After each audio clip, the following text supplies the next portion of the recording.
এখন থেকে আপনার প্রিয় সিরিয়ালগুলো ফ্রিতে দেখুন এক্সক্লুসিভলি শুধুমাত্র সান নেক্সটে। এখনই অ্যাপ ডাউনলোড করুন।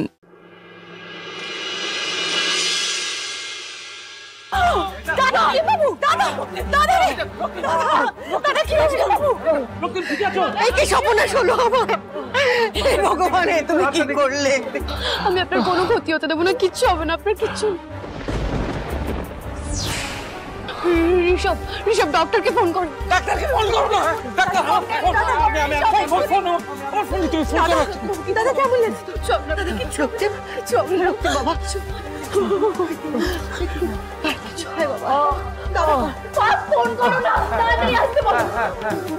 কিন্তু একটা জিনিস আমি কিছুতেই বুঝতে পারছি না যে এই বাড়িতে হঠাৎ করে সাপ এলো কোথা থেকে। না বোঝার কি আছে সৌমেন, পরিষ্কার তো আমরা সবাই দেখলাম যে ডালির পুজোর ডালা থেকে সাপটা বেরিয়েছে। চুপ কর দিদি, ডালি তো ইচ্ছে করে পুজোর ডালার মধ্যে সাপটা ঢুকিয়ে দেয়নি, তাছাড়া পুজোর ডালাটা ঢাকা দেওয়া ছিল, সাপটা ঢুকবে কি করে সেখানে? আমি আগেই বলেছিলাম এই মেয়ের কাল সর্পদোষ রয়েছে, তার সঙ্গে বৈধব্য যোগ রয়েছে, তাই তাই রক্তিমের আজ এই অবস্থা। নিয়তি কেউ পাল্টাতে পারে না, এক সূত্রে ভাগ্য জোড়া থাকলে দুর্ভাগ্য মেনে নিতে হয়, নইলে বন্ধন না ছেড়া অবধি এই দুর্ভাগ্যের রেস তো চলতেই থাকবে। গুরুদেব একদম ঠিক কথা বলেছেন, আমার ছেলের এই অবস্থার জন্য তাই তুমি ডালি, তুমি এত বছর পরে আমি বাড়িতে ফিরে এলাম, আমার সন্তানদের পেলাম, আর তুমি আমার বড় ছেলেকে কেড়ে নিলে।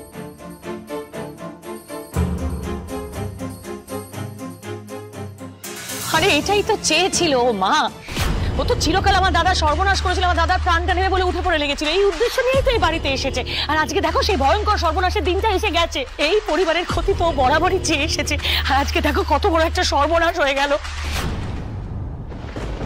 কি আজে বাজে কথা বলছো মাধবিকা? হ্যাঁ, ডালি রক্তিমের ক্ষতি চায়? ডালি রক্তিমের ক্ষতি কেন চাইবে? অপয়া সৌমেন, অপয়া অলক্ষী,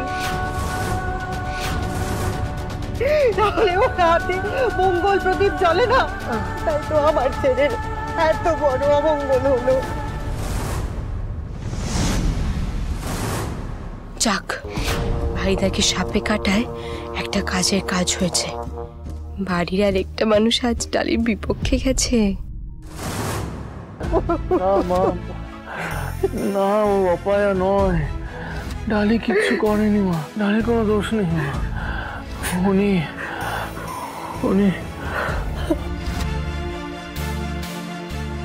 দেখো দেখো ডালি, দেখো তোমাকে কত বিশ্বাস করে ভরসা করে ওই বাড়ির বউ করে এনেছিল, আর তুমি তার প্রতি এই করলে।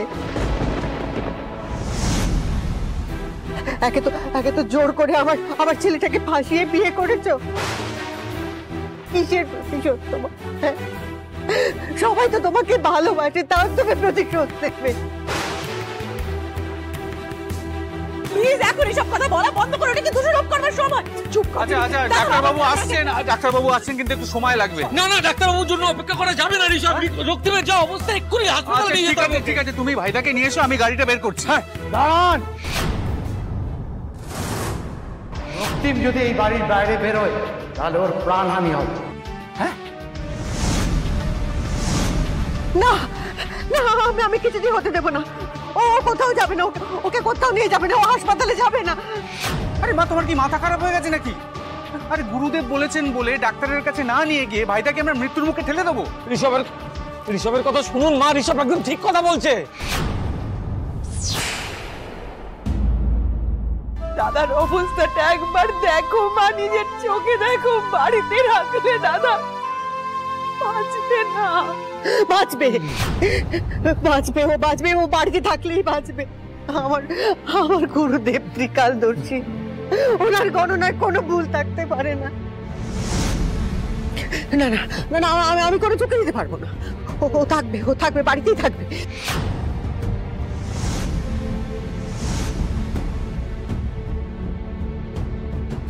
কিছু আপনাদেরকে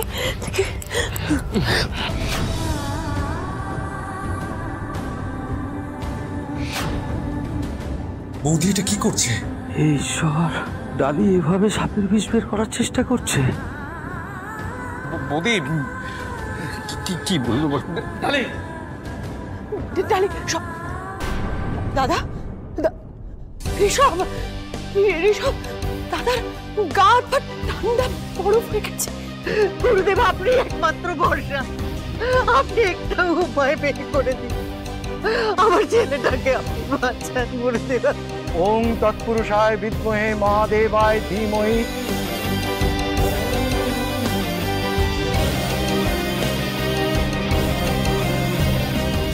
রক্তিমবাবু,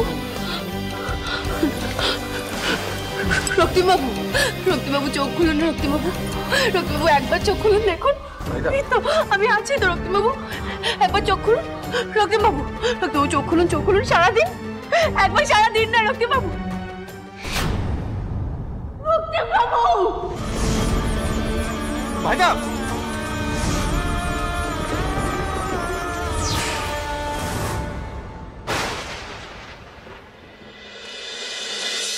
এই কাজের জন্য মোটা টাকা দিয়েছিলেন অনিকেত বাবু। আমিও তাই এত নিখুঁত কাজ করেছি আজ অব্দি কেউ টের পায়নি। কটা টাকার জন্য আপনি একটা মানুষের জীবন এইভাবে ধ্বংস করলেন? আপনার গলাটা কি, কে আপনি?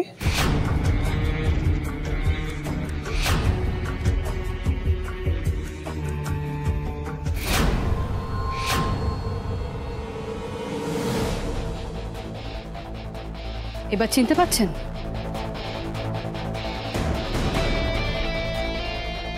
সত্যিটা না ছাই চাপা আগুনের মতো। আপনি যতই চাপা দেওয়ার চেষ্টা করুন না কেন, সেটা কিন্তু কোনোদিন চাপা থাকে না।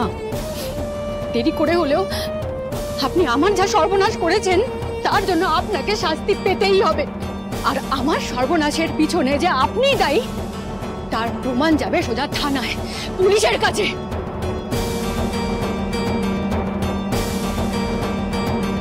মিথ্যে কথা বলে একজনকে লক আপ থেকে ছাড়াতে হবে।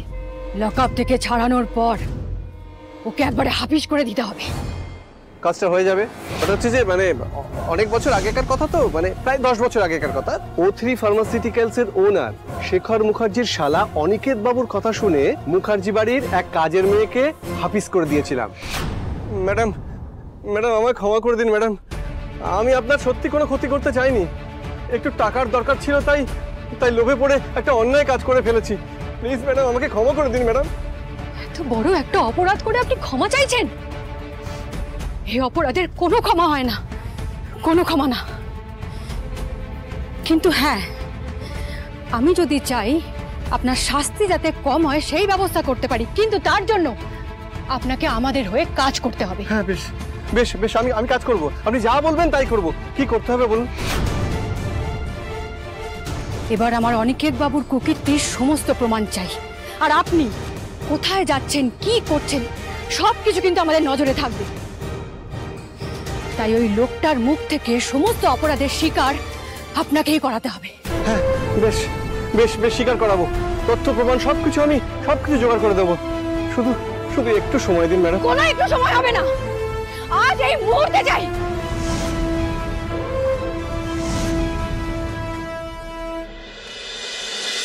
মা আপনি একদম চিন্তা করবেন না, ঈশ্বর এত নিষ্ঠুর নন, কিচ্ছু হবে না রক্তিম বাবু। ঈশ্বর নিষ্ঠুর নন, ঈশ্বর নিষ্ঠুর নন, নিষ্ঠুর তুমি। আমার ছেলেটাকে শেষ করে দিয়েছে, আমার সুখের সংসারটা আগুন লাগিয়ে ছারখার করে দিয়েছে। তুমি সব কি বলছো মা? এই বিপদের সময় তুমি কেন শুধু শুধু ডালিকে দোষারোপ করছো? মা তুমি আগে থেকে কেন ধরে নিচ্ছ ভাইদার ক্ষতি হবে? আর গুরুদেবের কথা শুনে তুমি তো ভাইদাকে হসপিটালেও নিয়ে যেতে দিচ্ছ না। তুমি কি চাইছোটা কি যাবে, তুই সেটাই বুঝতে পারছি না। কিচ্ছু হবে না আপনার, কিচ্ছু। আমি চাইছি আমার ছেলেটা সুস্থ হয়ে উঠুক, প্রাণে বেঁচে যাক। মা আপনি শান্ত হয়ে বসুন, রক্তিমের কিচ্ছু হবে না, ডাক্তারবাবু এক্ষুনি চলে আসবে। আর কত মিথ্যে আশ্বাস দেবে বলো তো তোমরা সবাই মিলে মাকে? তোমরা বুঝতে পারছো না মায়ের কষ্টে ভেতরটা ছটফট করছে? আর গুরুদেব তো পরিষ্কার বললেন যে ডালির বৈধব্য যোগ আছে, আর তার প্রমাণ তোমরা চোখের সামনে দেখতে পাচ্ছি। কি আজে বাজে কথা বলছো তুমি মালবিকা? একদম চুপ করে থাকো, চুপ একদম। তোমরা আমাকে চুপ করিয়ে দিলে সমস্যার সমাধান হবে না। সব সমস্যা তো তুমিই তৈরি করছো মালবিকা। তুমি তো বলো যে ডালি আর রক্তিমের বিয়েটা কোনো বিয়েই না। তো আজ গুরুদেব যখন বলছেন যে ডালির বৈধব্য যোগ আছে, সেই কথাটাকে এত প্রাধান্য দেওয়া হচ্ছে কেন? কেন তোমাদের মনে হচ্ছে যে ডালির জন্যই রক্তিমের প্রাণ যাবে? তার একটাই কারণ, কারণ এই বাড়িতে একমাত্র ডালি আছে যে তোমার আসল মুখোশটা ধরে ফেলেছে। আর তুমি চাও ডালিকে এই বাড়ি থেকে তাড়িয়ে দিতে, তাই ঠিক বলছি তো মালবিকা? রক্তিম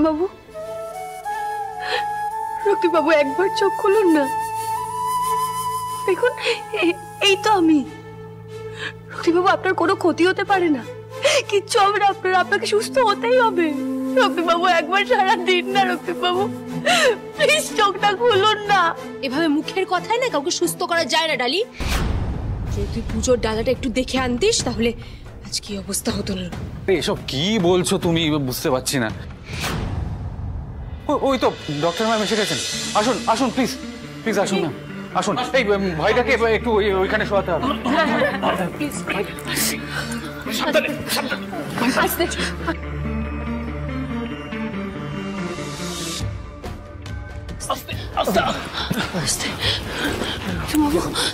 দেখুন না প্লিজ, কিছু হবে না।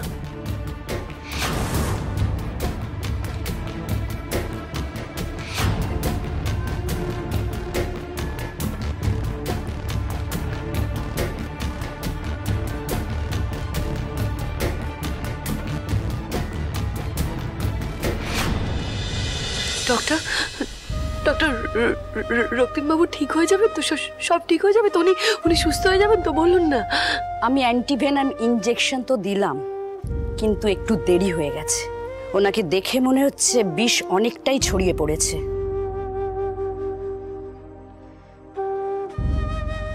না তাহলে আর কি উপায় আছে ডাক্তারবাবু?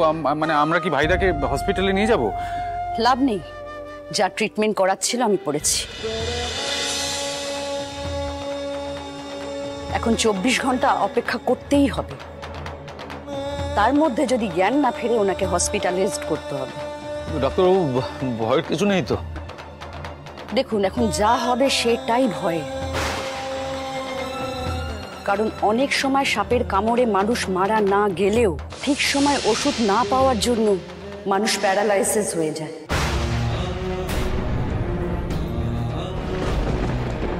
এমনকি এই বিষের প্রভাবে রক্তিমবাবু নিজের দৃষ্টিশক্তিও হারিয়ে ফেলতে পারেন। না না না না না না না না, রক্তিমবাবুর কিছু হবে না। রক্তিমবাবুর কোনো ক্ষতি হতে পারে না। ডক্টর, আপনি প্লিজ আমার রক্তিমবাবুকে বাঁচিয়ে দিন।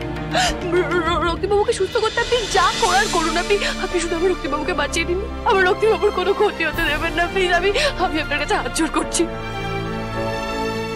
দেখুন, আমি সাধ্যমতো চেষ্টা করেছি। এখন সবকিছুই উপরওয়ালার হাতে। কারণ বিজ্ঞান যেখানে হাল ছেড়ে দেয় সেখানে ঈশ্বর তার নিজের খেলা শুরু করেন। তাই রক্তিমবাবুকে ঈশ্বরই বাঁচাতে পারেন। আপনারা প্রার্থনা করুন।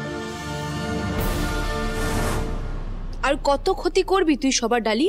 কত ক্ষতি করবি? এখনো তো আমার মা বাবাকে ভুগিয়ে যাচ্ছিস, সেই ছোটবেলা থেকে ভুগাচ্ছিস। তোর মা আমার মায়ের কোল থেকে আমার ভাইকে সরিয়ে নিয়েছে, আর এখন তুই এই দেববর্মার বাড়িকে টার্গেট করছিস। আমার ভালোবাসার মানুষটার সাথে এই বাড়িতে আমি একটা সুখের সংসার বেঁধেছি, তুই সেই সংসারটা শেষ করে দিতে চাইছিস? আরে ঝুম, এসব কি বলছো তুমি? ঝুম একদম ঠিক বলছে। আজকে ডালির কারণে রক্তিম মৃত্যুর সঙ্গে যুদ্ধছে। পারবে ও আমার ছেলেটাকে আমার কোলে ফিরিয়ে দিতে পারবে। যেমন সাবিত্রী সত্যবানকে ফিরিয়ে এনেছিল, যেমন বেহুলা লক্ষিন্দরের জন্য স্বর্গে ভেলা ভাসিয়েছিল, পারবে ও আমার ছেলেটাকে আমার কোলে ফিরিয়ে দিতে। তা না করে ও কি করেছে? রক্তিমকে মৃত্যুর মুখে ঠেলে দিয়েছে। আর এখনো রক্তিমের জন্য কান্নাকাটি করার নাটক করছে।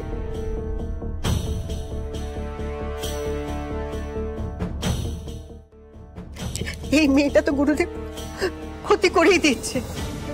আপনি পারেন, আপনি একমাত্র পারেন উদ্ধার করতে। কিছু একটা উপায় বের করুন, কিছু একটা উপায়। এবার কিন্তু সত্যি ডালিকে বিপাকে ফেলার সময় এসে গেছে। আমি তো ভগবান নই অনু, আমার ক্ষমতা সীমিত। একমাত্র ঈশ্বরই সবকিছু ঠিক করতে পারেন। তার জন্য কঠিন পরীক্ষা দিতে হবে ঠাকুরের কাছে। দেব গুরুদেব, আমার সন্তানের জন্য আমি সব করব। তুমি পারবে না অনু। তোমার ডাকে ঈশ্বর সাড়া দিলেও তোমার ছেলের প্রাণ ফিরিয়ে দেবে না।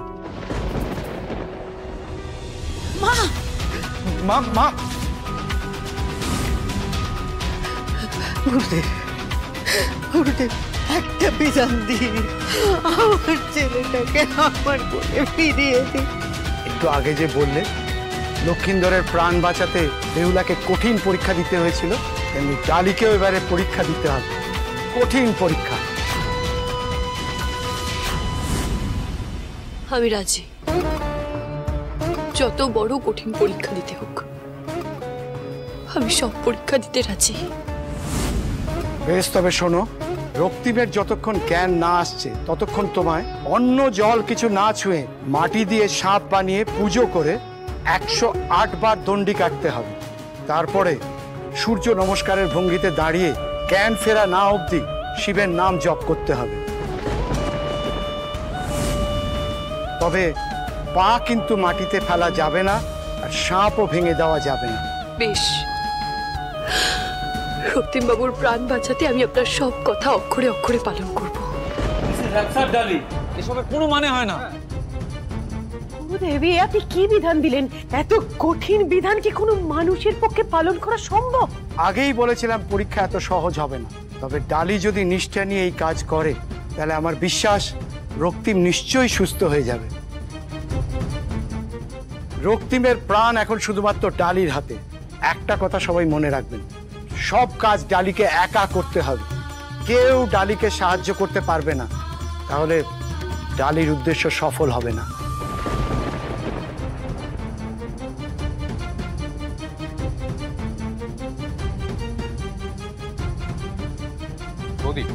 শোনো, আমি তোমাকে একটা কথা বলছি, এসব কিচ্ছু করতে হবে না তোমায়।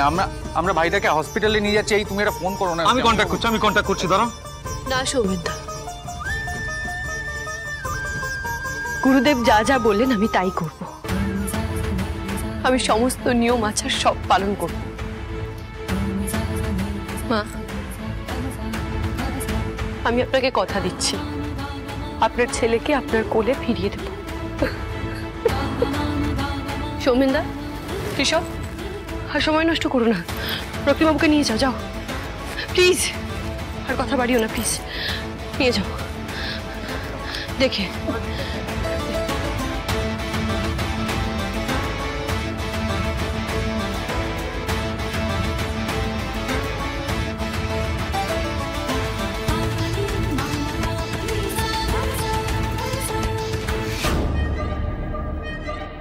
বাকি সব তো ঠিকই আছে, কিন্তু দাদার কোনো ক্ষতি হয়ে যাবে না তো?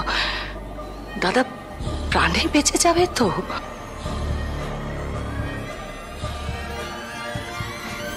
মালবিকা,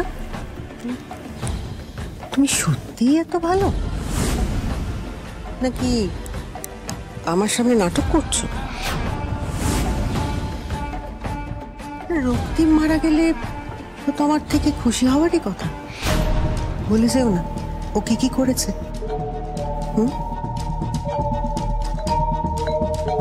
দেখি শোনো, আমাদের কাজ এখনো শেষ হয়নি, আমাদের অনেক কাজ বাকি আছে। তোমাকে দেখতে হবে ডালি যাতে এই কাজটা সুস্থভাবে কিছুতেই সম্পূর্ণ না করতে পারে। রক্তিম বাবুকে সুস্থ করে দাও ঈশ্বর, ওনার যাতে আর কোনো রকম ক্ষতি না হয়। তুমি দেখো ঠাকুর, তুমি দেখো।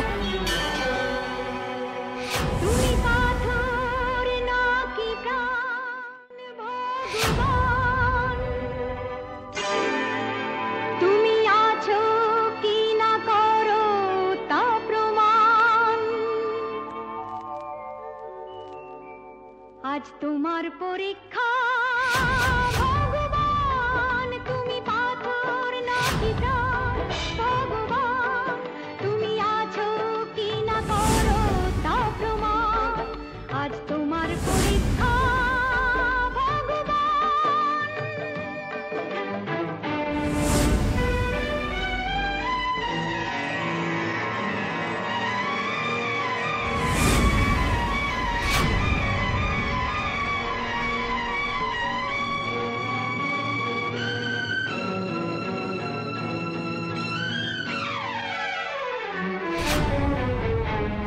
সবে শুরু ডালি, এরপর তুমি আরো আরো অনেক কষ্ট পাবে। তুমি প্রভু করলে দয়া, সাবিত্রী আর অহল্যাকে লাজ বাঁচাতে সাড়া দিলে, দ্রৌপদীর কাতর ডাকে। তুমি প্রভু করলে দয়া, সাবিত্রী আর অহল্যাকে লাজ বাঁচাতে সাড়া দিলে।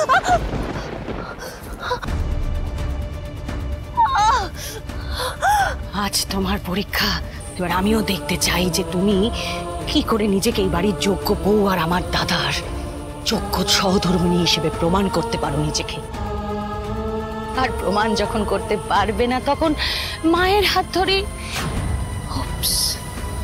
ধরি। মা কোথায়? মাসিমণি তো। মাসিমণির হাত ধরে চিরতরে এই দেববর্মন বাড়ি থেকে বেরিয়ে যাবে। আমার শক্তি দাও ঠাকুর, আমি যাতে সব বিপদ থেকে আমার রক্তিম বাবুকে রক্ষা করতে পারি। দেখি তুমি যেতো নাকি হারো, যাতে ওনার প্রাণটা বাঁচাতে পারি। কেমন পারো, শক্তি দাও ঠাকুর, দেখি তুমি শক্তি দাও। নাকি হারো।